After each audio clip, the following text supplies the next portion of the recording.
నమస్తే, welcome to prime time debate. అనుకున్నదే జరిగింది. జగన్మోహన్ రెడ్డి నాంపల్లి సిబిఐ ప్రత్యేక కోర్టుకి హాజరయ్యాడు, వెళ్ళిపోయాడు. ఇంతకీ కోర్టులో ఏం జరిగింది, అలాగే లోటస్ పాండ్లో ఇంట్లో ఏం జరిగింది అన్న విషయాలను ఈరోజు డిబేట్లో చర్చిద్దాం. మాతో పాటు డిబేట్లో పార్టిసిపేట్ చేసేందుకు స్టూడియోలో ఉన్నారు సీనియర్ జర్నలిస్ట్ సత్యమూర్తి గారు, అలాగే మరో senior journalist doctor Durga Vadlamani గారు. నమస్కారం సార్. నమస్కారం సార్. ఒక వ్యక్తి 100 ప్రచారాలు అన్నట్టు జగన్మోహన్ రెడ్డి కోర్టుకు వచ్చాడు, వెళ్ళిపోయాడు. ఇప్పుడు ఏంటి అసలు, ఆయన కోర్టుకు హాజరయ్యే వరకు చాలా హైలైట్ చేసి చూపించారు. అక్కడ హంగామా కూడా మనం చూడటం జరిగింది. ఏం జరిగింది కోర్టులో అసలు? మరి జగన్మోహన్ రెడ్డి ఇంకా ఇక నుంచి ప్రతి శుక్రవారం కూడా కోర్టుకు హాజరయ్యే అవకాశం ఉంటుందా? వెళ్ళొచ్చిన తర్వాత చాలా రకాల ప్రశ్నలు ఉత్పన్నమవుతున్నాయి, ఏం చెప్తారు? యాక్చువల్గా అసలు ఈ టాపిక్ గురించి మనం మాట్లాడుకోకూడదు.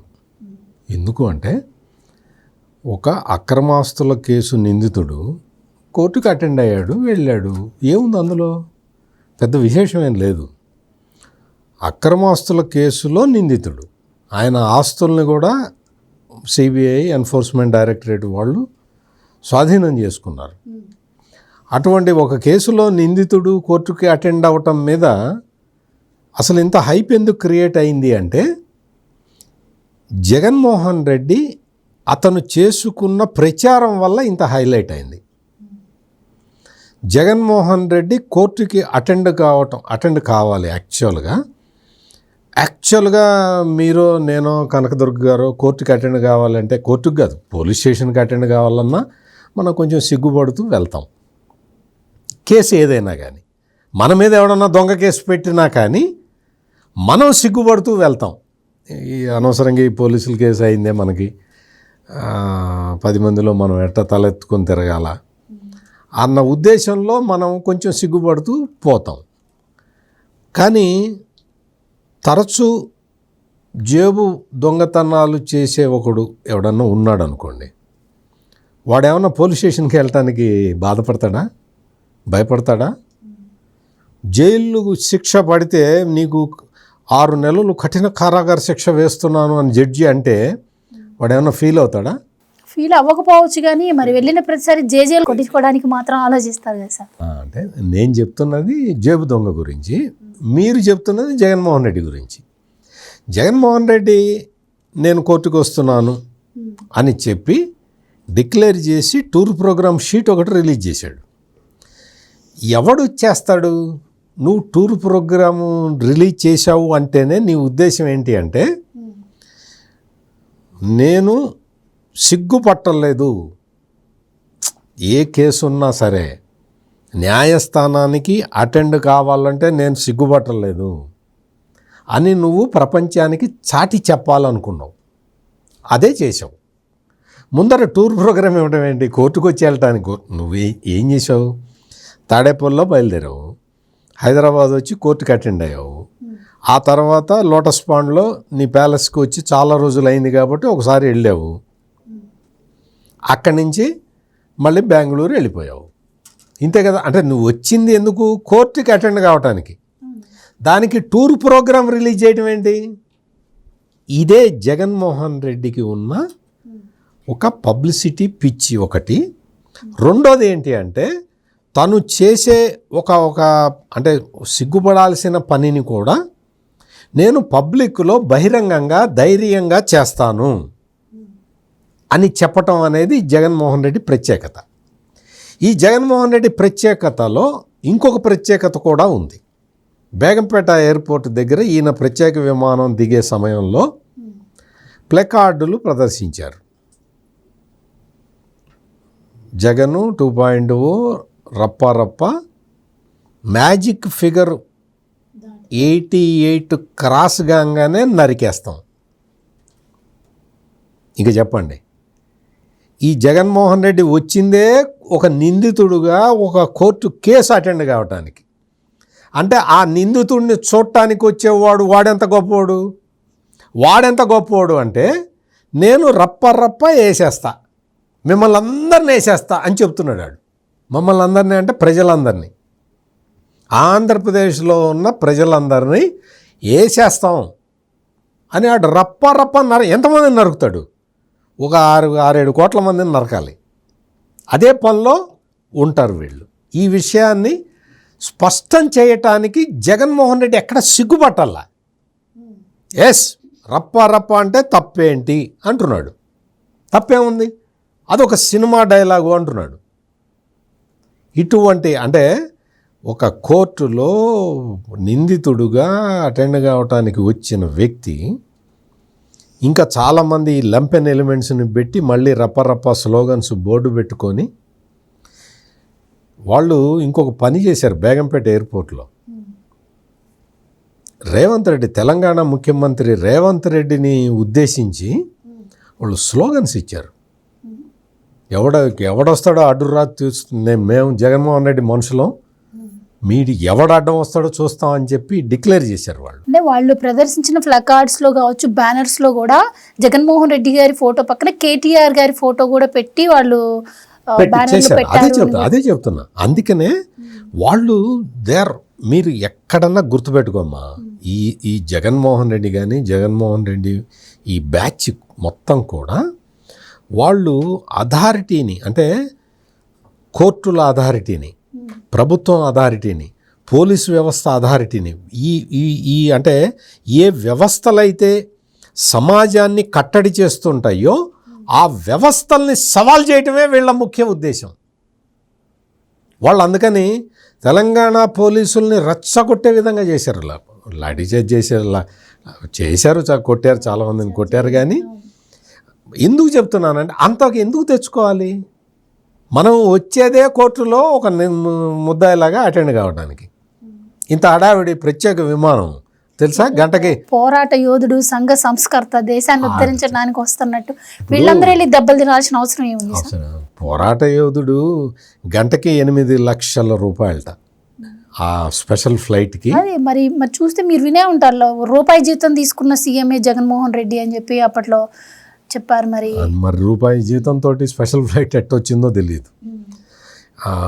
పైగా ఇంకొకటి ఏంటి అంటే, మరి సాడెస్ట్ పార్ట్ ఏంటి అంటే, వచ్చిందే అక్రమాస్తుల కేసులో.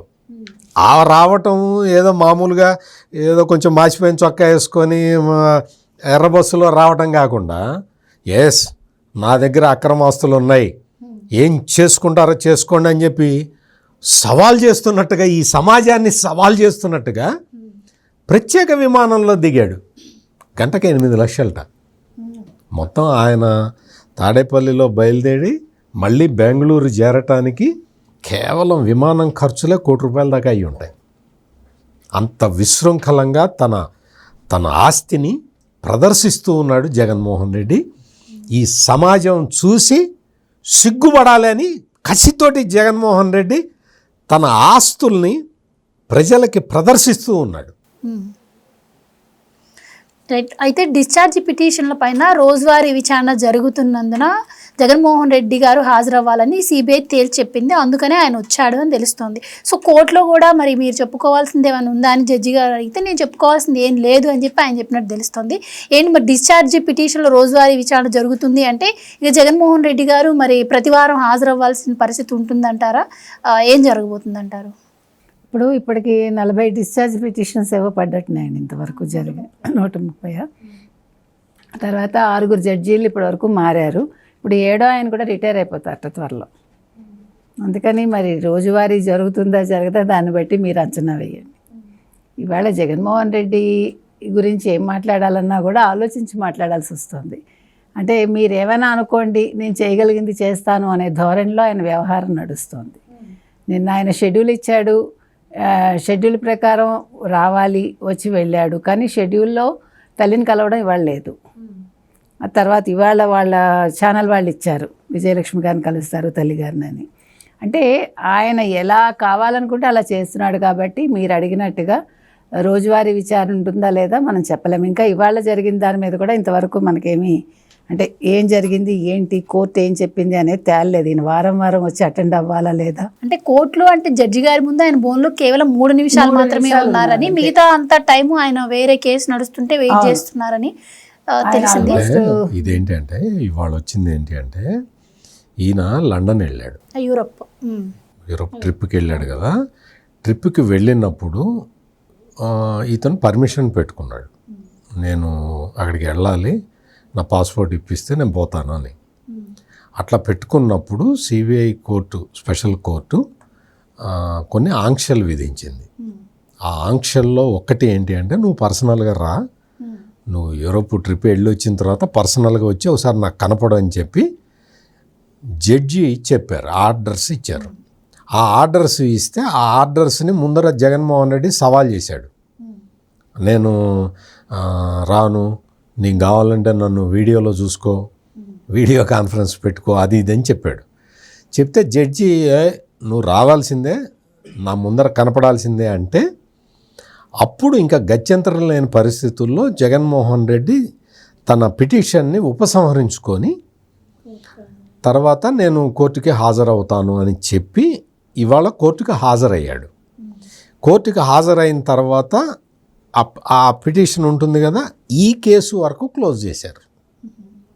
అంటే నువ్వు రావాలి అని జడ్జి చెప్పాడు, వచ్చాడు, అటెండ్ అయ్యాడు, అందుకని ఈ కేసు వరకు క్లోజ్ అయింది. అయితే మేడం, ఆయన జన సమీకరణ చేసుకొని బల ప్రదర్శన చూపిస్తూ కోర్టుకు వచ్చాడు అంటున్నారు. కోర్టు గేట్ వరకు కూడా ఆయన శ్రేణులు, కార్యకర్తలు భారీగా మోహరించి జై జగన్ అని నినాదాలు చేస్తున్నారు. ఏదో అక్కడ స్టాప్ చేయడం బట్టి కానీ, లేదంటే కోర్టులకు కూడా వాళ్ళు తోసుకొచ్చే పరిస్థితి ఉంది.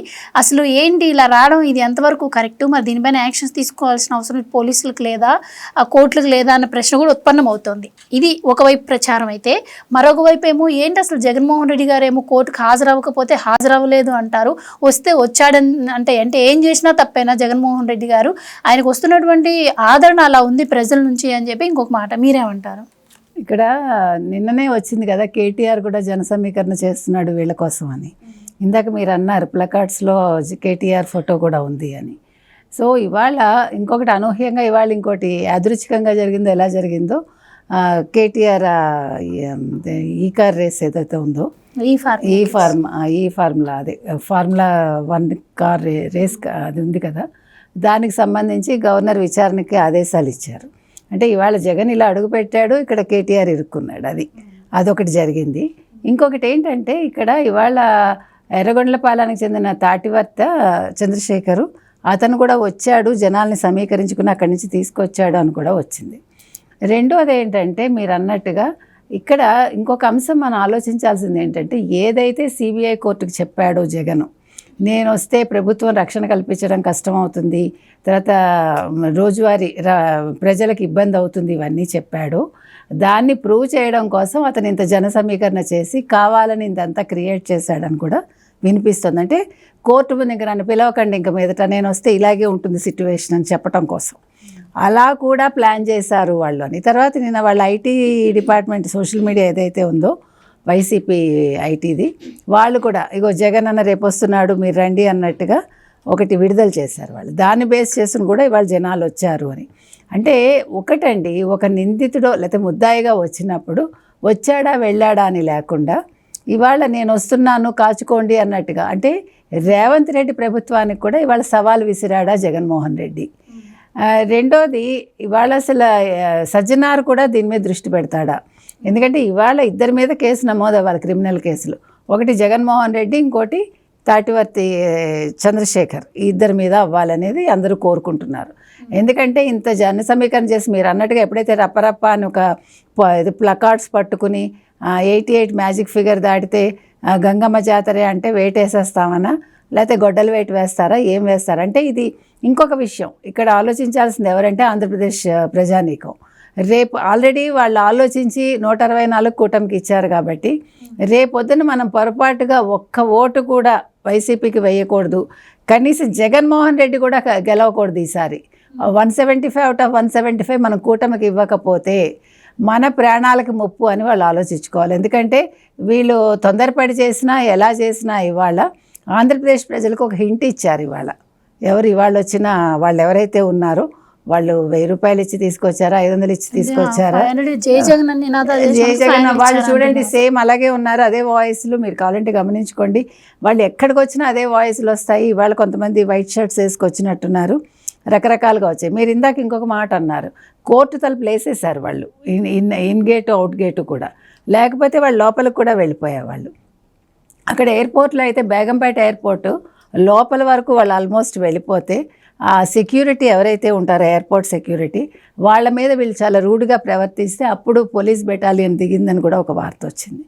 అంటే వీళ్ళు ఎంతకైనా తెగిస్తారు అనేది కూడా వచ్చింది.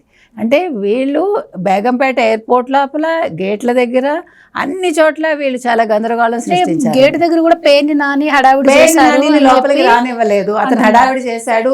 అంటే ఆంధ్రప్రదేశ్లో లాగా వీళ్ళందరూ బ్యారికేడ్స్ దోసుకుని వెళ్ళిపోదాము, లేకపోతే లోపలికి మన ఇష్టారాజ్యం అనుకున్నారు.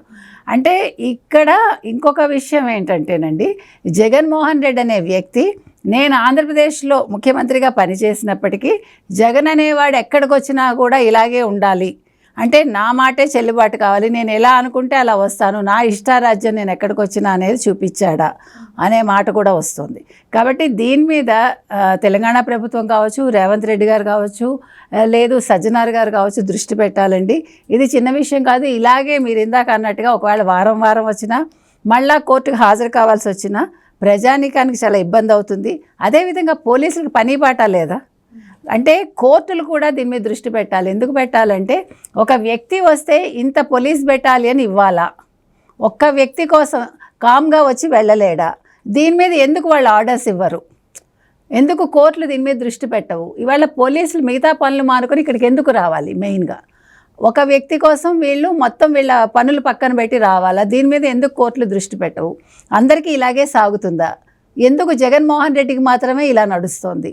ఇది వాళ్ళందరూ అడుగుతున్న ప్రశ్న అండి. దీని మీద దృష్టిలు పెట్టాల్సింది కోర్టులు పెట్టాలి, తర్వాత తెలంగాణ ప్రభుత్వం పెట్టాలి, మిగతా అందరూ కూడా అంటే పోలీస్ శాఖ కూడా పెట్టాలి. ఎందుకంటే ఇది చిన్న విషయం కాదు. అంటే ఇంకొకటి ఇప్పుడు ఈ వెనకొచ్చే వాళ్ళపైన కూడా ఈ కేసులు పెట్టి యాక్షన్ తీసుకుంటే వాళ్ళు రావడానికి ఇష్టపడరు. 1000 కాదు 2000 కాదు 5000 ఇచ్చినా కూడా ఎవరు వచ్చే పరిస్థితి ఉండదు. అండ్ ఇంకొకటి రోజువారీ విచారణ అంటున్నారు, వారం వారం అంటున్నారు. ఆయనకు రోజువారీ విచారణ వారం వారం రమ్మంటే ఒక వారం వస్తారు, 2 వారాలు వస్తారు, వచ్చేవాళ్ళు కూడా ప్రతి వారం రాలేరు కదా. సో ఆయన చెప్తున్నటువంటి ఏది నేను వస్తే శాంతి భద్రతకు విఘాతం కలుగుతుంది, ప్రొటెక్షన్ ఎక్కువ ఇవ్వాలి అన్నది సరైన పాయింట్ కాదు. దట్టు ఆయన ఆంధ్రప్రదేశ్లో ఆయన బల ప్రదర్శన చూపించిన ఒక అర్థం ఉంటుంది, కానీ తెలంగాణలో ఆయన బల ప్రదర్శన చూపించడం వల్ల ఎవరికి వచ్చే ఉపయోగం కూడా ఏమి ఉండదు కదా. ఆయనకి ఏముండదు, కేసీఆర్కి ఉంటుంది, ఎవరికి ఉండదు. కేసీఆర్ కేటీఆర్కే ఉంటుంది. ఇక్కడ ఎవరికి ఉంటుంది ఎవరికి ఉండదు అని ఉండదండి. మీరు డబ్బులు ఇస్తే మనుషులు వస్తారు. ఆయన దగ్గర డబ్బు ఉంది. ఇవాళ ఇందాక ఆయన చెప్పినట్టుగా గంటకి 8 లక్షలు పెట్టుకుని ఆయన స్పెషల్ ఫ్లైట్లో వచ్చాడు. ఈ జగన్మోహన్ రెడ్డి అవన్నీ ఆలోచించాడు. ఆయనకి జనాలు కావాలి, ఆ మాటలు ఆయన చెవుల్లో వినిపిస్తూ ఉండాలి, పక్కవాడు ఎలా పోయినా పర్వాలేదు, జై జగన్ జై సీఎం అనే నినాదాలు వినకపోతే ఆయనకి అక్కడికి వచ్చిన ఆ థ్రిల్ రాదు ఆయనకి. అందుకని ఆయన కోర్టులకు వచ్చినా కూడా చాలా ఆనందంగా వచ్చాడు. మీరు చూశారు, ఎవరికో షేక్ హ్యాండ్ ఇవ్వబోతుంటే వాళ్ళ సెక్యూరిటీ కూడా ఇలా చెయ్యి ఊపింది, అంటే వదిలేయండి అన్నట్టుగా. సో అందుకని మనం అనుకుంటున్నాం కానీ జగన్మోహన్ రెడ్డికి ఇవన్నీ కావాలండి. కాబట్టి నేను అనేది ఏంటంటే వచ్చిన వాళ్ళందరినీ కూడా ఒక్కసారి అసలు జైల్లో పడేస్తే ఎలా ఉంటుంది? ఒక భయం రాదా? ఒక భయం రావాలి కదా. జగన్మోహన్ రెడ్డి దీని మీద కోర్టుకు వెళ్తాడో వెళ్ళమనండి, అప్పుడు కోర్టులు మళ్ళీ దాని మీద తీర్పిస్తాయి. ఇంకా మీదట ఏ ముద్దాయి వచ్చినా కూడా ఒక్కడే రావాలి, అతని సెక్యూరిటీ ఒకటే రావాలి అని. ఇవాళ ఆంధ్రప్రదేశ్ నుంచి అతనికి ముందు కాన్వాయ్ పోలీస్ వచ్చింది, వెనకాల పోలీస్ కాన్వాయ్ ఉంది, ఇది కాకుండా తెలంగాణ పోలీసులు వచ్చారు. ఏంటండి ఇది? ఒక్క మనిషి కోర్టుకు రావడానికి ఇంత ఫోర్స్ అవసరమా? ఎంత టైం వేస్టు, ఎంత మనీ వేస్టు, ప్రజలకు ఎంత ఇబ్బంది. అంటే జగన్మోహన్ రెడ్డి నేను అనుకున్నది సాధించాను అన్నట్టుగా ఒకటి చూపించడానికి వచ్చాడా ఇవాళ? అది నేను అనేది. కాబట్టి అతని మైండ్లోంచి అది తీసేయాలి. అది తీయగలిగేది ఒక కోర్టు, అంతే నేను చెప్తున్నది అది. సో కోర్టులు దీని మీద దృష్టి పెట్టాలని నేను కోరుతున్నాను. Right sir. జగన్మోహన్ రెడ్డి గారు ఈరోజు కోర్టుకు హాజరవుతున్న నేపథ్యంలో సాక్షిలో మెయిన్ ఎడిషన్లో ఒక వార్తను ప్రచురించారండి. సో అది మీకు ఒకసారి నేను క్లియర్గా చదివి వినిపిస్తాను, మీరు దానిపైన మీ విశ్లేషణ చేసే ప్రయత్నం చేయండి. అటకెక్కుతున్న బాబు కేసులు 2014 నుంచి 19 మధ్య బరి తెగించి అక్రమాలు, పూర్తి ఆధారాలతో సిఐడి నిగ్గు తేల్చింది, అవినీతి నిర్ధారించింది, కాగ్ కూడా నిర్ధారించింది. అయినా కూడా వ్యవస్థలను మేనేజ్ చేస్తూ సాక్షులను బెదిరించి తప్పుడు వాంగ్మూలాలు ఇప్పిస్తూ కుతంత్రంతో ఈయన కేసుల నుంచి తప్పించుకుంటున్నారు. కానీ ఏ పాపం ఎరిగినటువంటి జగన్మోహన్ రెడ్డి గారిని మాత్రం అందరూ కుమ్మక్కయ్యి కేసుల్లో ఇరికించి అక్రమ కేసులు పెట్టించి ఆయన పైన దుష్ప్రచారం చేస్తున్నారు. ఎప్పుడంటే ఈ కేసు ఎప్పుడైతే సిబిఐ ఈడీ కేసులు నమోదాయో అప్పుడు జరిగిన అంశాలను కూడా దీంట్లో ప్రస్తావించారండి. అప్పట్లో ఎవరు శంకర్రావు అనే కాంగ్రెస్ ఎమ్మెల్యే జగన్మోహన్ రెడ్డి గారు అక్రమాస్తుల మీద కేసు వేశారు. సోనియా గాంధీ ఏవైతే ఫైల్ పంపించిందో ఆ ఫైల్ మీద కేవలం నేను సంతకం పెట్టి వేశాను. ఎవరు రాజశేఖర్ రెడ్డి గారు బతికున్నన్ని రోజులు జగన్మోహన్ రెడ్డి గారు మంచోడు, తర్వాత మంచోడు కాకుండా పోయాడా అని చెప్పి అన్నారు. సో నేను ఏ పాపం ఎరుగును, నన్ను అక్రమంగా ఇరికించారు అని చెప్పి ఈ ఆర్టికల్ యొక్క సారాంశం అండి. ఎలా చూడొచ్చు అంటారు? అంటే ఆర్టికల్ రాసిన వాడు ఎవడో నాకు తెలియదు, కానీ వైఎస్ రాజశేఖర్ రెడ్డి ముఖ్యమంత్రిగా ఉన్న టైంలో సమైక్య ఆంధ్రప్రదేశ్లో జగన్మోహన్ రెడ్డి ఆంధ్రప్రదేశ్లో అడుగు పెట్టడానికి వీల్లేదు అని చెప్పాడా లేదా? చెబితే ఎందుకు చెప్పాడు అంటే సొంత తండ్రి కొడుకుని రావద్దు అని చెప్పాడా లేదా? ఈ ఒక్క క్వశ్చన్కి ఆ రాసిన వాడిని సమాధానం చెప్పమనండి. అతనికి తెలియదు సార్ పాపం, ఎందుకంటే అప్పుడు పుట్టాడు పుట్టలేదు అని తెలియదు అతనికి. ఎందుకంటే చెప్పాడు ఈ విషయాన్ని రాజశేఖర్ రెడ్డి ఆత్మ అయిన కేవీపీ రామచంద్రరావు చెప్పాడు, ఇదే విషయాన్ని చెప్పాడు. మేమందరం అప్పుడు ఇక్కడ హైదరాబాదులో జర్నలిస్టులుగా ఉన్నాం కాబట్టి మాకు తెలుసు. రాజశేఖర్ రెడ్డి ఈ జగన్మోహన్ రెడ్డి అంటే సొంత కొడుకును చూసి భయపడ్డాడు. ఇతను వస్తే కుంభకోణాలు చేస్తాడు, నా పరువు ప్రతిష్టలు మంట కలిసిపోతాయి, నాకు కాంగ్రెస్ పార్టీ అధిష్టానం దగ్గర చెడ్డ పేరు వస్తుంది అని చెప్పి రాజశేఖర్ రెడ్డి అంతటి వాడు అంటే ఈయన సొంత తండ్రి భయపడిపోయి జగన్ హైదరాబాదు రావటానికి వీల్లేదు అని చెప్పాడు. చెప్పినప్పుడు దీని మీద తల్లి విజయలక్ష్మికి ఆమె ప్రొటెస్ట్ చెప్పింది, నువ్వు సొంత కొడుకుని రావద్దంటావా నువ్వు అని. రాజశేఖర్ రెడ్డి వినలా. వాడు సొంత కొడుకైనా అద్దె కొడుకైనా ఎవరైనా సరే వాడు వస్తే నా ఇమేజ్ దెబ్బతింటుంది, అందుకని రావద్దు అని చెప్పాడు. ఇప్పుడు నేను చెప్పిందంతా కరెక్టా కాదా ఆ వార్త రాసిన వాడిని ఒకసారి మీరు ఏమైనా కనపడితే అడగండి. అంటే ఇవన్నీ కూడా కొత్తగా వచ్చే పిల్లలకి ఏదైనా చెబితే ఈ బేతాళ కథలన్నీ నమ్ముతారేమో, కానీ మామూలుగా ఎవరు వేరే వాళ్ళు ఎవరు నమ్మరు. జగన్మోహన్ రెడ్డి నేచర్ తెలిసిన వాళ్ళు ఎవరు కూడా నమ్మే పరిస్థితి లేదు. జగన్మోహన్ రెడ్డి తన తండ్రి ఫోటోనే తీసేశాడు లోగో నుంచి. అటువంటి వ్యక్తి ఇప్పుడు తండ్రి ఎందుకు ఇచ్చాడు జీవోలు అని అడగచ్చు మీరు నెక్స్ట్ క్వశ్చన్ అదే అడుగుతారు. మరి జగన్మోహన్ రెడ్డికి క్విడ్ ప్రోకో ఇవ్వటానికి మధ్యలో తల్లి ఉంది కదా, ఈమె ఇంటికి వెళ్ళంగానే మొరపెడుతూ ఉంటుంది కదా, దాంతో ఏదో తగలబెట్టండి అని చేతి ఒక్కొక్క జీవో అట్లా తగలబెడుతూ ఉంటే ఇక్కడ 1,00,000 కోట్లకి చేరింది. అది జరిగింది. ఇంత ఆస్తి కూడబెట్టిన తర్వాత అతనికి నెక్స్ట్ స్టెప్ ఏంటి? సీఎం కావటం. నెక్స్ట్ స్టెప్ అంటే బాగా ఆస్తులు వచ్చేసినాయి.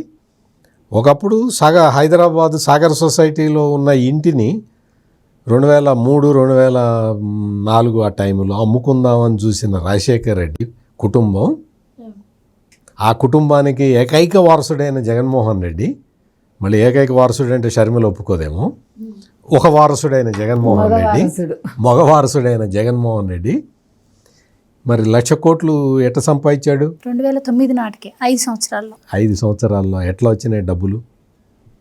ఎందుకు రాలేదు అంటే ఈ జగన్మోహన్ రెడ్డికి ఈ 1,00,000 కోట్లు వచ్చేసిన తర్వాత నెక్స్ట్ స్టెప్కి వెళ్ళిపోవాలి, సీఎం కావాలి.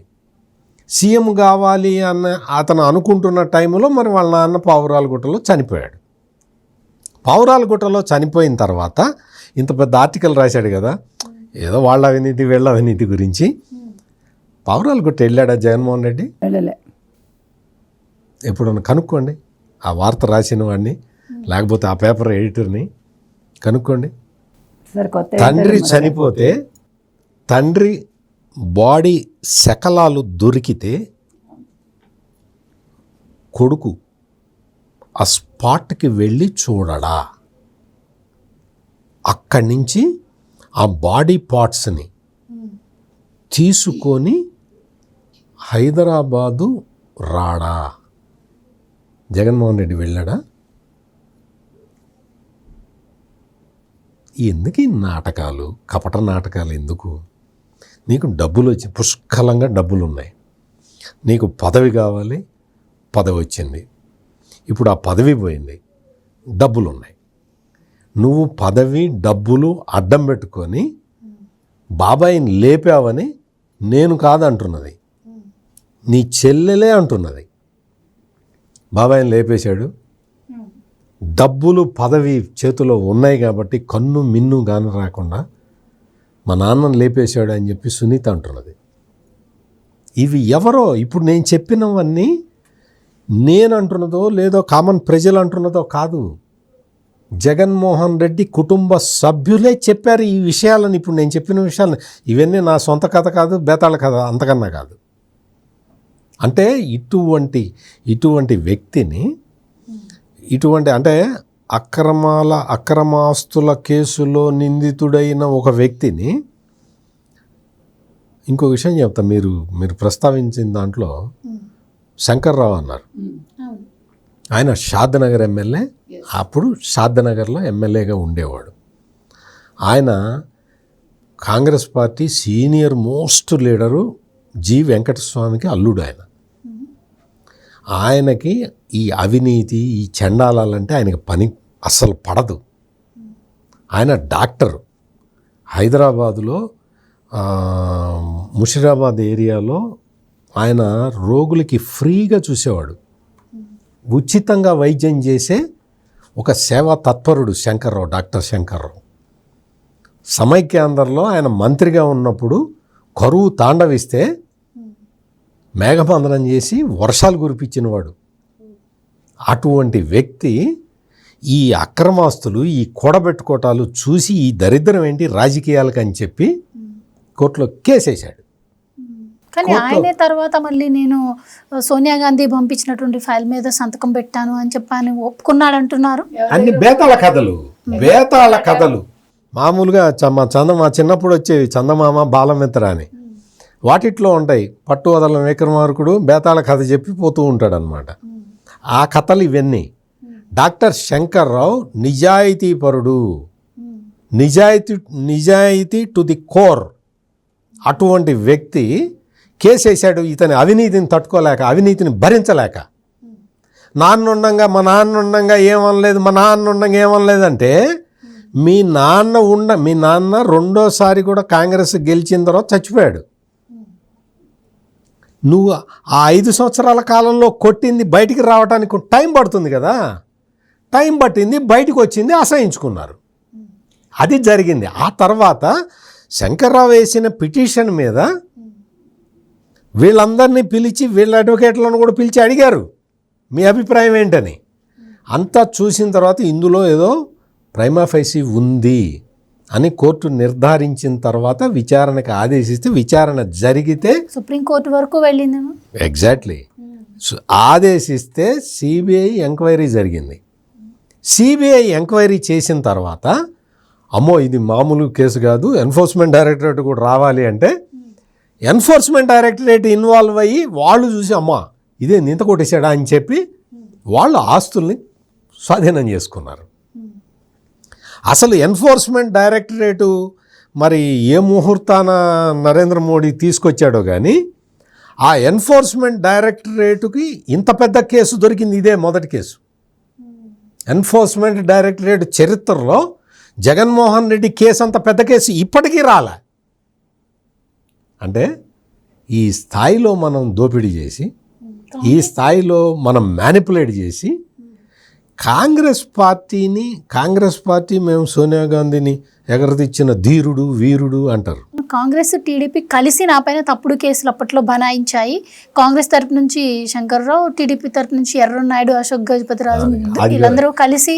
అదేంటి అంటే, ఎప్పుడైతే కేసు అంటే మామూలుగా శంకర్రావు అనే వ్యక్తి కేసు ఫైట్ చేస్తూ ఉన్నాడు. కేసు ఫైట్ చేస్తూ ఉన్న టైంలో తెలుగుదేశం ఇంప్లీడ్ అయింది. ఎందుకు? ఎప్పటికైనా డాక్టర్ శంకర్రావు కాంగ్రెస్సే, జగన్మోహన్ రెడ్డి కాంగ్రెస్సే కదా, అందుకని ఎందుకైనా మంచిది అని చెప్పి వీళ్ళు ఇంప్లీడ్ అయ్యారు. అది ఎందుకు? ఇద్దరు కాంగ్రెస్సే కదా. ఇద్దరిని పిలిచి సోనియా గాంధీ రాజీ కుదిరిచ్చింది అనుకో, కేసు విత్డ్రా చేసుకుంటారు కదా. అట్లా విత్డ్రా చేసుకోకుండా ఉండటానికి, అంటే అవినీతి జరిగిందా లేదా అనేది తేలకుండా కేసే విత్డ్రా చేసుకునే ప్రమాదం వచ్చినప్పుడు తెలుగుదేశం అందులో ఇంప్లీడ్ అయింది. తెలుగుదేశం కేసు వెయ్యలేదే. కేసు వేసింది కాంగ్రెస్ పార్టీకి సంబంధించిన నిజాయితీపరుడైన డాక్టర్ శంకర్రావు కదా. ఇంకొక విషయం చెప్పి నేను ఈ జగన్మోహన్ రెడ్డి క్యారెక్టర్ ఏంటో మీకు అర్థమయ్యేలాగా చెప్తా. ఈ విషయం కూడా నేను చెప్పింది కాదు, షర్మిల చెప్పింది. వైఎస్ రాజశేఖర్ రెడ్డి పేరు అప్పటి వరకు అసలు కేసులో లేదు, అస్సలు లేదు. వైఎస్ రాజశేఖర్ రెడ్డి కదా సంతకాలు పెట్టింది. మరి వైఎస్ రాజశేఖర్ రెడ్డి పేరు లేకుండా ఎట్లా? అసలు వైఎస్ రాజశేఖర్ రెడ్డి పేరు చేర్చాలి అని చెప్పి కేసు వేసిన వ్యక్తి ఎవరో తెలుసా? పొన్నవోలు సుధాకర్ రెడ్డి. పొన్నవోలు సుధాకర్ రెడ్డి ఇప్పుడు ఎక్కడున్నాడు? జగన్మోహన్ రెడ్డి పక్కన ఉన్నాడు. అంటే పొన్నవోలు సుధాకర్ రెడ్డి జగన్మోహన్ రెడ్డి అధికారంలోకి రాగానే ఆయన్ని అడిషనల్ అడ్వకేట్ జనరల్గా పెట్టుకున్నాడు కదా. అంటే అర్థం ఏంటి? వాళ్ళిద్దరు కలిసి ఎన్నో సంవత్సరాల నుంచి పనిచేస్తున్నట్టే కదా. అంటే అర్థం ఏంటి? జగన్మోహన్ రెడ్డి పొన్నవోలు సుధాకర్ రెడ్డితోటి ఆ కేసు వేయించినట్టు కదా. ఈ విషయం చెప్పింది నేను కాదు కదా, వైఎస్ షర్మిల కదా. అందుకని జగన్మోహన్ రెడ్డి మనస్తత్వాన్ని జగన్మోహన్ రెడ్డి అభిమానులందరూ కూడా అర్థం చేసుకోండి. వాళ్ళందరూ అర్థం చేసుకోవటానికి నేను ఇంత విడమరిచి చెప్తూ ఉన్నా. అతని మనస్తత్వాన్ని మీరు రీడ్ చేయండి. అతని కోసం వచ్చి మీరందరూ రప్ప నరుకుతాం, రప్ప 88 క్రాస్ కాగానే నరకటం మొదలు పెడతారట. ఏంది క్రాస్ అయ్యేది? 88 ఓట్లు, సీట్లు కాదు, ఓట్లు కూడా రావు. ఏం మాట్లాడతారు? అర్థం చేసుకోండి. మిమ్మల్ని అందరినీ బలి పశువుల్ని చేస్తున్నాడు జగన్మోహన్ రెడ్డి. మీ జీవితాలతో ఆడుకుంటున్నాడు. వచ్చే 100, 1000, 200 ఏమో కానీ ఎవరికన్నా బెయిల్ వస్తేనేమో నేను ఇప్పించానంటాడు. బెయిల్ రానోడికి మరి ఇప్పించు. ఎందుకు ఇప్పించట్లా? బెయిల్ చాలా మందికి రావట్లేదు కదా. మరి అది ఎందుకు ఇప్పించట్లేదు జగన్మోహన్ రెడ్డి? బెయిల్ వస్తేనేమో నేనే ఇప్పించా అని చెప్పి. అర్థం చేసుకోండి. వైసీపీ అభిమానులు, జగన్మోహన్ రెడ్డి అభిమానులు అందరూ ఇప్పుడు నేను చెప్తున్న పాయింట్లు అందరూ అర్థం చేసుకోవాలి. అన్ని పాయింట్లని నేను విడమర్చి సోదాహరణంగా చెప్తున్నది ఎందుకు అంటే, జగన్మోహన్ రెడ్డి వెనక వెళ్తూ ఉంటే మీకు గాయాలవుతూ ఉంటాయి. మీ కాళ్ళు చేతులు తల తెగుతూ ఉంటుంది. మీ త్యాగాలతోటి ఇంకొక 1,00,000 కోట్లు వస్తాయి. మేడం ఇందాక అన్నారు షెడ్యూల్లో లోటస్ పాండ్ వెళ్ళే లేదు అని చెప్పి, కానీ ఆయన లోటస్ పాండ్ వెళ్ళి తల్లిని మీట్ అయ్యారని అంటున్నారు. ఏంటి అసలు లోటస్ పాండ్లో ఏం జరిగిందన్నా? వాళ్ళ సాక్షి ఛానలే ఇచ్చింది, తల్లిని కలుస్తారు అని ఇవాళ ఇచ్చారు షెడ్యూల్. నిన్న షెడ్యూల్లో లేదన్నాను నేను. ఇవాళ వెళ్ళి కలిశాడు ఆయన. దీని మీద 2 వెర్షన్స్ వచ్చాయి. ఒకటి వెళ్ళి తల్లిని అంటే ఇంప్రెస్ చేయడానికి ప్రయత్నిస్తాడు. 2029 2.0 ముఖ్యమంత్రి కావాలనుకున్నాడు కాబట్టి ఏ తల్లిని చెల్లిని దూరం చేసుకున్నాడో 2024లో ఇప్పుడు మళ్ళీ మంచి చేసుకోవడానికి ప్రయత్నిస్తాడు. అందుకే లోటస్ పాండ్ వెళ్తున్నాడు. 7:30 తర్వాత తల్లిని కలవబోతున్నాడు అని ఒక మాట. అంటే ఇది మరి ఇవాళ మనకు తెలియదు ఏం చేశాడు. ఇందాక మనకు వచ్చింది ఏంటంటే అతనికి ఇష్టమైన వంటకాలు కూడా చేసి పెట్టారు తల్లి, అయినా తినకుండా వెళ్ళిపోయాడని. అంటే తల్లితో ఏమైనా విభేదించాడు ఆయన? తల్లి ఇతను అడిగిన దానికి కాదందా. ఇక్కడ ఇంకొకటి ఏంటంటే షర్మిలను కూడా పనిలో పని కలుస్తాడని అనుకున్నారు ఇవాళ, అంటే జనరల్గా. కానీ మరి షర్మిల విషయంలో ఇతను తల్లికి వార్నింగ్ ఇచ్చాడని, మరి దాని మీద కోపం వచ్చి తినకుండా వెళ్ళిపోయాడా ఏంటి అనేది మనకి సరైన సమాచారం అయితే రాలేదు. ఏది ఏమైనా ఇవాళ తల్లిని కలవడంలో మాత్రం అతను ఖచ్చితంగా ఒక అజెండా ఉండే కలిశాడు. ఎందుకంటే తల్లితోటి కొంచెం మంచి చేసుకుని ఒక పక్క సరస్వతి పవర్కి సంబంధించి ఆ షేర్స్ విషయంలో సేమ్ స్టేటస్ కోని కోర్టు చెప్పింది కాబట్టి అక్కడ ఆ భయం కూడా ఇంకా కొంచెం ఉంది అతనికి. అక్కడ బెయిల్ రద్దు అవుతుందేమో ఆ భయం ఒకటి ఉంది. తర్వాత 2029 మళ్ళా ఎన్నికలకి నాకంటూ నా వాళ్ళంటూ లేరు కాబట్టి మళ్ళీ తల్లిని ఏమైనా మంచి చేసుకుందాం అనుకున్నాడా? ఎంతైనా తల్లి మనసు కదా. ఇవాళ తిట్టినా రేపు కలుస్తుంది, రేపు కలిసినా ఎల్లుండి మళ్ళీ విడిపోతారు, అది వేరే విషయం. తల్లి అన్నాక తల్లే కాబట్టి తల్లి దగ్గర నుంచి మళ్ళీ రాజకీయాలు మొదలు పెట్టాలనుకున్నాడా?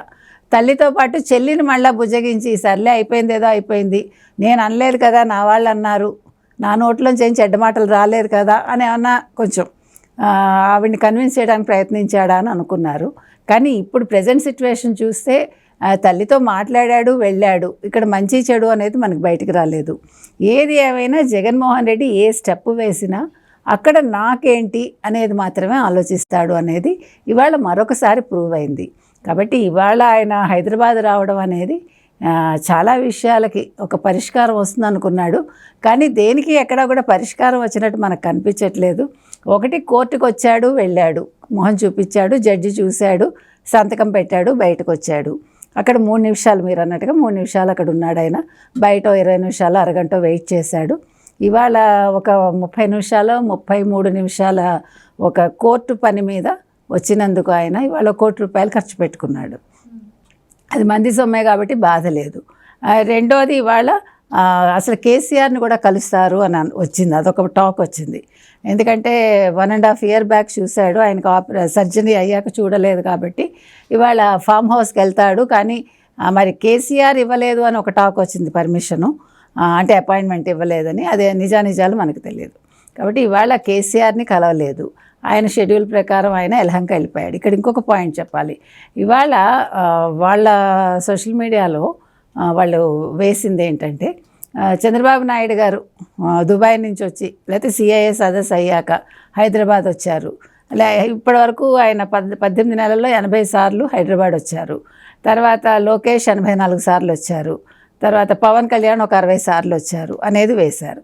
అయితే ఇక్కడ మనం చెప్పేది ఏంటంటే జగన్మోహన్ రెడ్డి పాపం వారంలో 2.5 రోజుల్లో ఎంతో ఆయన వస్తాడు తాడేపల్లికి, వచ్చి మళ్ళీ యలహంకకి వెళ్ళిపోతాడు కదా. సాధారణంగా ఆయన షెడ్యూల్ అంతే కదా, ఎప్పుడు యలహంకలో ఉంటాడు. తర్వాత ఇవాళ హైదరాబాద్ వచ్చాడు కదా, హైదరాబాద్లో ఆస్తులు వాళ్ళకు కూడా ఉన్నాయి కదా, యలహంకలో కూడా ఆస్తులు ఉన్నాయి కదా, లండన్లో కూడా ఆస్తులు ఉన్నాయి కదా, అతను కూడా తిరుగుతున్నాడు కదా.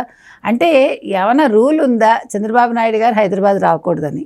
ఏమైనా జీవో ఉందా ఎవరు పవన్ కళ్యాణ్ రాకూడదని? లేదు లోకేష్ రాకూడదని. ఎవరి పని మీద వాళ్ళు వస్తారు. వాళ్ళు వచ్చినా ఓ పూట అరపూట ఉంటారు, పని చూసుకుంటారు, వెళ్ళిపోతున్నారు. నీలాగా రోజుల తరబడి ఎక్కడ ఉండట్లేదు కదా. ఎందుకు ఇది చెప్తున్నామంటే ప్రతిదానికి ఎదరవాళ్ళని పాయింట్అవుట్ చేయడంలోనే వైసీపీ కావచ్చు, వైసీపీ సోషల్ మీడియా కావచ్చు, ఏదైనా కూడా వాళ్ళ మీడియా కావచ్చు, ఛానల్ కావచ్చు, లేకపోతే జగన్మోహన్ రెడ్డే కావచ్చు, ఆ పని మీదే ఉంటాడు. ఆయన ఎప్పుడు కూడా ప్రజల్ని పట్టించుకోడు. కాబట్టి ఆయన ఇంతవరకు ఆయన నియోజకవర్గానికి వెళ్ళలేదు. జెడ్పీటీసీ ఎన్నికల్లో డిపాజిట్ కోల్పోయాక. కాబట్టి వాళ్ళు రప్పరప్ప 88 వస్తే మీ సంగతి తెలుస్తామంటే ముందు అసలు పులివెందుల పులో పిల్లో ఆయన నెగ్గి చూపిస్తే 2029లో తర్వాత ఆయన ముఖ్యమంత్రి అవుతాడా మరొకటి అవుతాడా చూడొచ్చండి. రెండోది చంద్రబాబు మీద పడి ఆడవడం కాకుండా ప్రజల సంక్షేమం కోసం ఏమైనా ఆలోచిస్తే బాగుంటుంది. లేదు ఎప్పుడో 2027 జనవరి నుంచి ప్రజల్లో తిరుగుతానడం కాదు, దమ్ముంటే ఇప్పటి నుంచి తిరగాలి, యలహంక వెళ్ళి పడుకోవటం కాదు. అది నేను రైట్ సార్. ఫైనల్గా జగన్మోహన్ రెడ్డి గారి కేసుల విషయానికి వస్తే సిబిఐ అస్తిత్వం మీద ఒక ప్రశ్న తలెత్తుతున్న టైంలో ఈ కేసులో ఈరోజు జరిగిన పరిణామం ఈ కేసులో ఇంకా మూమెంట్ ఉండబోతుందా అని కూడా ప్రజల్లో ఒక చర్చ మొదలైందండి. ఎందుకంటే ఇప్పటికే 12 సంవత్సరాలు గడిచిపోయినాయి. ఏదైనా కేసు ఇంత ప్రొలాంగ్ అయింది అంటే అసలు ఆ కేసు ఉన్న బలం నీరు గారిపోయే అవకాశం ఉంది. ఈవెన్ చెప్పాలంటే ఇన్ని సంవత్సరాల్లో అసలు సాక్షులు కూడా కొంతమంది ఉండొచ్చు, పోవచ్చు, సాక్ష్యాలు తారుమారు అవ్వచ్చు. ఏంటి మరి ఈ సంఘటన తర్వాత ఆయన కేసులో మూమెంట్ ఏ విధంగా ఉండే అవకాశం ఉంటుందంటారు? ఇదేంటి అంటే మామూలుగా ఇది జగన్మోహన్ రెడ్డి అక్రమాస్తుల కేసు ఒక 10 మందితోటో 20 మందితోటో కలిసి ఉన్న కేసు కాదు ఇది. ఇందులో కొన్ని వేల మంది ఇందులో కలిసి ఉన్నారు. కొంతమంది నిందితులు ఉన్నారు, సాక్షులు ఉన్నారు, రకరకాలన్నమాట. అంటే ఇంత పెద్ద హ్యూజ్ కేసు అంత తొందరగా తేలదు. పైగా ఇది మామూలు కేసు కాదు. ఒక్క వ్యక్తే 1,00,000 కోట్లు కొట్టేశాడు అంటే అతను ఎన్ని నాటకాలు ఆడతాడు? ప్లస్ అవతలున్న వాళ్ళు కూడా వాళ్ళేదో చిన్న చిన్న వ్యక్తులు కాదు. చాలా పెద్ద పెద్ద కంపెనీలకి సంబంధించిన వ్యక్తులు ఉన్నారు. వాళ్ళు ఈ 1,00,000 కోట్లు సంపాదించిన వ్యక్తులు వీళ్ళందరూ ఏం చేస్తారు, ఎట్లా అయినా సరే కోర్టు ప్రొసీడింగ్స్ని సాగదీయాలని చూస్తూ ఉంటారు. ఆ కేసు నుంచి బయటపడటం ఎవరికి సాధ్యం కాదు, కానీ దాన్ని సాగదీయటానికి చూస్తూ ఉంటారు. ఆ సాగతీసే క్రమంలో ఏం చేస్తారు అంటే ఈ చట్టంలో ఉన్న కొన్ని ప్రొవిజన్స్ని వాడుకుంటున్నారు. ఆ ప్రొవిజన్స్ని వాడుకోవటంలో పార్ట్ ఏంటి అంటే డిశ్చార్జ్ పిటిషన్. డిశ్చార్జ్ పిటిషన్ ఏంటి? డిశ్చార్జ్ పిటిషన్ అంటే ఏంటి? అయ్యా నాకు ఈ కేసుతో సంబంధం లేదు, నన్ను సిబిఐ వాళ్ళు అన్యాయంగా ఇరికించారు, దయచేసి నన్ను ఈ కేసు నుంచి తప్పించండి అని చెబుతూ పిటిషన్ వేయటం. అది ప్రతి నిందితుడికి ఆ ప్రొవిజన్ ఉంటుంది, చట్టంలో ఆ ప్రొవిజన్ ఉంటుంది. పోలీసులు నా మీద తప్పుడు కేసు పెట్టారు, నన్ను ఈ కేసు నుంచి విముక్తి చేయండి అని వేసుకోవచ్చు ఎవరైనా సరే. ఆ క్లాజును పట్టుకొని వీళ్ళందరూ కూడా చాలామంది డిశ్చార్జ్ పిటిషన్లు ఫైల్ చేస్తూ ఉన్నారు. ఇప్పుడు ఉదాహరణకి ఒక వ్యక్తి ఏ అనే వ్యక్తి డిశ్చార్జ్ పిటిషన్ ఫైల్ చేశాడు అనుకోండి. ఆ ఏ అనే వ్యక్తిని కేసు నుంచి డిశ్చార్జ్ చెయ్యాలా వద్దా, అంటే ఆ కేసు నుంచి తీసేయాలా వద్దా అని చేయాలంటే ఏం చేస్తారు? మీరు జడ్జి అయితే ఏం చేస్తారు? కేసు మొత్తం వినాలి కదా. అట్లా ఇటువంటి కేసులు, ఇటువంటి డిశ్చార్జ్ పిటిషన్లు 100, 125, 140 వచ్చినాయి అనుకోండి, ఏమవుతుంది? ఒక్కొక్క డిశ్చార్జ్ పిటిషన్ మీద ఎంక్వైరీ చేయాలా, దానికి మళ్ళీ సాక్షులు రావాలా, దానికి నిందితులు రావాలా, దానికి అడ్వకేట్లు వచ్చి ఎవరి వాదన వాళ్ళు చెప్పాలా, కొంత టైం ఇవ్వాలా, నోటీసులు ఇవ్వాలా, నోటీసులకి వాళ్ళు రిప్లై ఇవ్వాలా. ఈ ప్రొసీజర్ అంతా, న్యాయపరమైన ప్రొసీజర్ అంతా జరగాలి కదా. ఇవన్నీ జరుగుతూ ఉన్నాయి. ఇది జగన్మోహన్ రెడ్డి అంటే, మరి జగన్మోహన్ రెడ్డికి అంత బుర్ర ఉందా అంటే జగన్మోహన్ రెడ్డికి సంబంధించిన అడ్వకేట్లకి అయితే ఉంది. అందుకని వాళ్ళు ఈ జాగ్రత్తలన్నీ తీసుకుంటూ ఉన్నారు. ఈ జాగ్రత్తలన్నీ తీసుకుంటున్న క్రమంలో ఈ రోజున అతను బెంగళూరు, అంటే మన బెంగళూరు కాదు ఆ ఊరికి వెళ్ళి వచ్చాడు కదా, యూరప్ ట్రిప్కి వెళ్ళి వచ్చాడు కదా. యూరప్ ట్రిప్కి వెళ్ళటానికి ముందు అసలు ఏంది ఇది ఒకసారి చూపించండి అంటే, సార్ వాళ్ళ టైంకి వస్తా సార్ అని చెప్పి వచ్చి వెళ్ళాడు. అది జరిగింది. ఇది ప్రధానమైన కేసుకు సంబంధించింది కాదు. ఇంకా డిశ్చార్జ్ పిటిషన్లు అవి చేయటం, దాని మీద అవన్నీ ప్రొసీజర్ చాలా నడుస్తుంది. ఇప్పుడు జగన్మోహన్ రెడ్డి గారు ఉమ్మడి ఆంధ్రప్రదేశ్ ఉన్నప్పుడు ఈ కేసు ఫైల్ అయింది కదండి. ఇప్పుడు రాష్ట్రం విడిపోయింది. జగన్మోహన్ రెడ్డి గారు ఆంధ్రప్రదేశ్కి సంబంధించినటువంటి వ్యక్తి, అక్కడే ఎమ్మెల్యే. మరి ఎందుకు ఈ కేసు ఇక్కడ నుంచి తెలంగాణ నుంచి ఆంధ్రప్రదేశ్కి బదిలీ అవ్వట్లేదంటారు? అంటే ఇక్కడ సిబిఐ కోర్టు ఆంధ్రాలో లేదు. సిబిఐ ప్రత్యేక కోర్టు హైదరాబాదులోనే ఉన్నది. అందుకని కేసు ఇక్కడ కంటిన్యూ అవుతున్నది. సిబిఐ ప్రత్యేక కోర్టు ఆంధ్రప్రదేశ్లో కూడా పెడితే ఇవి అక్కడికి షిఫ్ట్ అవ్వటానికి అవకాశం ఉంటుంది. అటువంటి విషయాలు మనం మాట్లాడకూడదు. ఎందుకంటే అక్కడ కేసు పెడితే ఏమవుతుంది, అక్కడ కోర్టు పెడితే ఏమవుతుంది, ఇక్కడ ఉంటే ఏమవుతుంది, ఇవన్నీ మనం మాట్లాడే విషయాలు కాదు. ఎందుకంటే నేను జర్నలిస్ట్ని, మీరు ఒక మోడరేటర్. ప్రజల్లో మెదులుతున్నటువంటి కొన్ని ప్రశ్నలనే నేను అదేంటంటే సిబిఐ ప్రత్యేక కోర్టు హైదరాబాదులో ఉంది కాబట్టి హైదరాబాద్ వస్తున్నాడు. సిబిఐ ప్రత్యేక కోర్టు ఆంధ్రప్రదేశ్లో లేదు.